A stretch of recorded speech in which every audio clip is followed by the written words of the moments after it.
Clip number 713۔ اس clip میں آپ انشاءاللہ قرآن پاک کی سورہ بنی اسرائیل کی آیت نمبر 56 سے لے کر 58 تک کی تلاوت، ترجمہ اور تفسیر قرآن صراط الجنان سماعت فرمائیں گے۔ بسم اللہ الرحمن الرحیم۔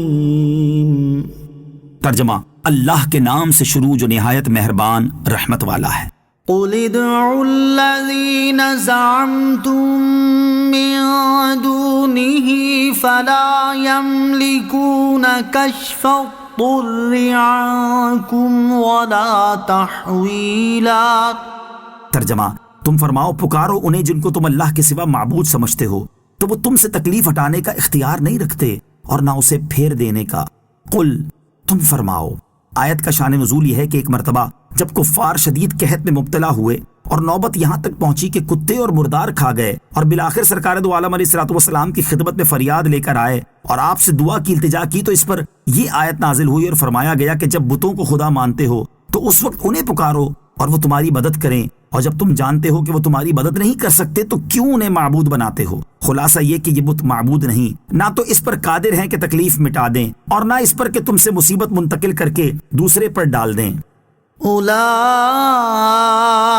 الذین یدعون یبتغون الی ربهم الوسیلۃ ایہم اقرب ویرجون رحمتہ ویخافون عذابہ ان عذاب ربک کان محذورا۔ ترجمہ: وہ مقبول بندے جن کی یہ کافر عبادت کرتے ہیں، وہ خود اپنے رب کی طرف وسیلہ تلاش کرتے ہیں کہ ان میں کون زیادہ مقرب ہے۔ وہ اللہ کی رحمت کی امید رکھتے ہیں اور اس کے عذاب سے ڈرتے ہیں، بے شک تمہارے رب کا عذاب ڈرنے کی چیز ہے۔ اولئک الذین یدعون، وہ جنہیں یہ پوجتے ہیں۔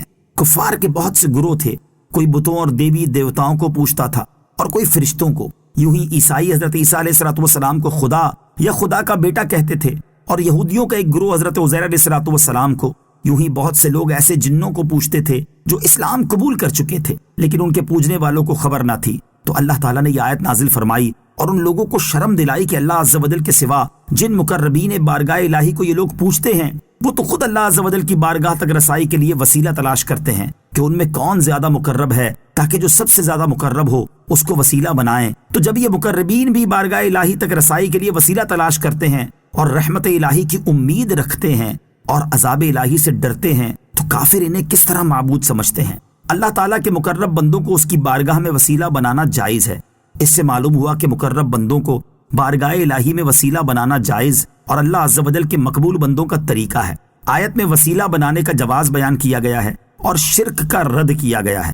وسیلہ ماننے اور خدا ماننے میں زمین و آسمان کا فرق ہے۔ جو وسیلے کو شرک کہے وہ اس آیت کے مطابق معاذ اللہ انبیاء کرام علیہ الصلوۃ والسلام کو بھی شرک کا مرتکب قرار دیتا ہے۔ اس آیت سے یہ بھی معلوم ہوا کہ ہمارے آقا علیہ الصلوۃ والسلام کائنات کا سب سے بڑا وسیلہ ہیں، کہ بارگاہ الہی میں سب سے مقرب وہی ہیں، تو بقیہ سب انہی کو وسیلہ بناتے ہیں، اور اسی لیے میدان قیامت میں سب لوگ حضور اقدس علیہ الصلوۃ والسلام کی بارگاہ میں ہی جمع ہو کر حاضری دیں گے اور بارگاہ الہی میں سفارش کروائیں گے۔ اعلیٰ حضرت امام احمد رضا خان رحمۃ اللہ تعالی اللہ تعالیٰ کی بارگاہ میں عرض کرتے ہیں، ہم ہیں ان کے، وہ ہیں تیرے، تو ہوئے ہم تیرے، اس سے بڑھ کر تیری سمت اور وسیلہ کیا ہے؟ ان کی امت میں بنایا، انہیں رحمت بھیجا، یوں نہ فرما کہ تیرا رحم میں دعویٰ کیا ہے؟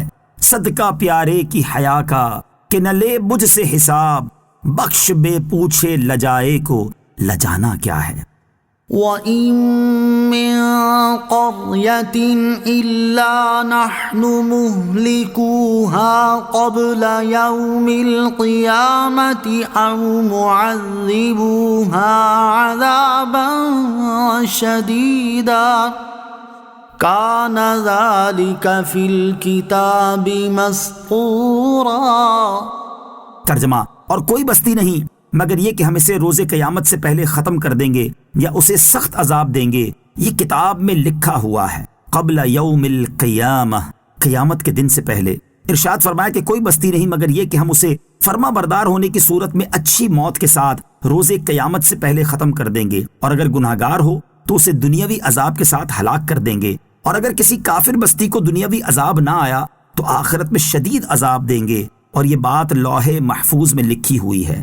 حضرت عبداللہ بن مسعود رضی اللہ تعالیٰ عنہ نے فرمایا، جب کسی بستی میں زنا اور سود کی کثرت ہوتی ہے تو اللہ تعالیٰ اس کی ہلاکت کا حکم دیتا ہے۔